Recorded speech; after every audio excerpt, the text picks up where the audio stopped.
When you talk with somebody about coaching or learning to use a coaching approach to leadership, it's really important to get clear from the beginning what they mean by coaching.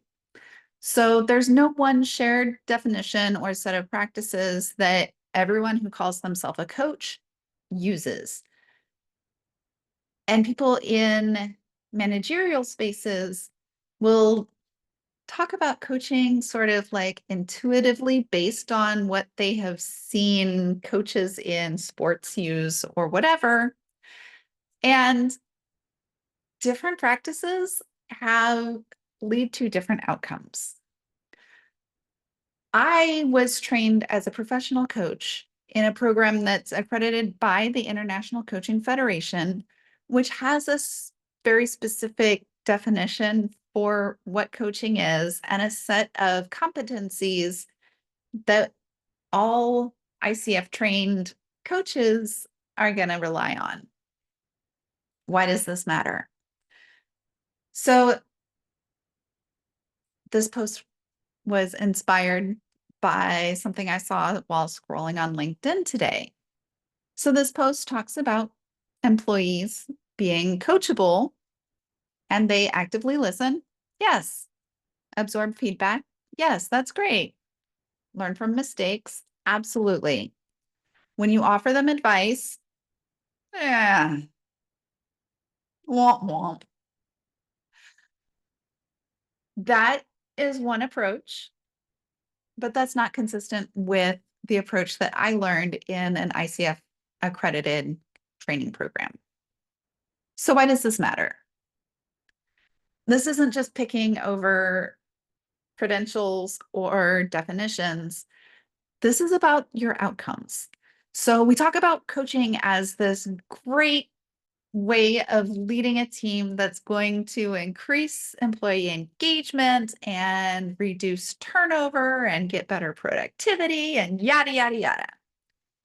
And it can. I wholeheartedly believe that using a coaching approach to leadership is going to create a better environment for your team, a healthier working environment, better communication, employees taking ownership of their work, and all of that great stuff. But when you give advice, you're not supporting all of that. So when an employee comes to you and says, I'm having this problem, and you just say, here's the solution. What are you helping them learn?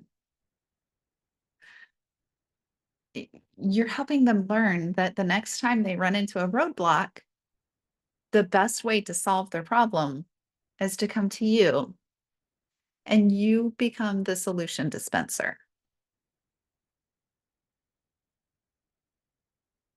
That's not creating all of those fabulous results that you want to see from coaching. Instead of giving advice, you may need to share information. You may need to give them some feedback and then ask how they think they should proceed. When they come to you with a question about, oh, what should I do? Before you dispense the solution, which is not necessarily even the best solution out there, it's just the one that comes to your mind first, right? Ask what ideas they've had. Try talking through some of those ideas. Share whatever information you're aware of. You may even say, would you like to hear how I handled it when I was in a similar situation? And then basically tell them that story that your advice was going to be based on. And instead of saying, this is what you should do, say, what parts of that's useful for you? That creates a very different relationship. So by using that approach, I'm still there helping the employee work through the challenge. I'm not just being a hands off, go figure it out yourself kind of boss. I'm there helping them work through it, but I'm helping them learn how to work through it. I'm no longer the solution dispenser. I'm the thought partner who might have some information to bring to the conversation, but I'm encouraging them to take ownership and make these decisions on their own.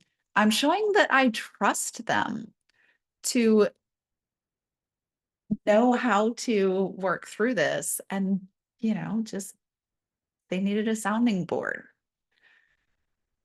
And that is consistent with the ICF approach to coaching. That is what leads to all of those fabulous results that we talk about.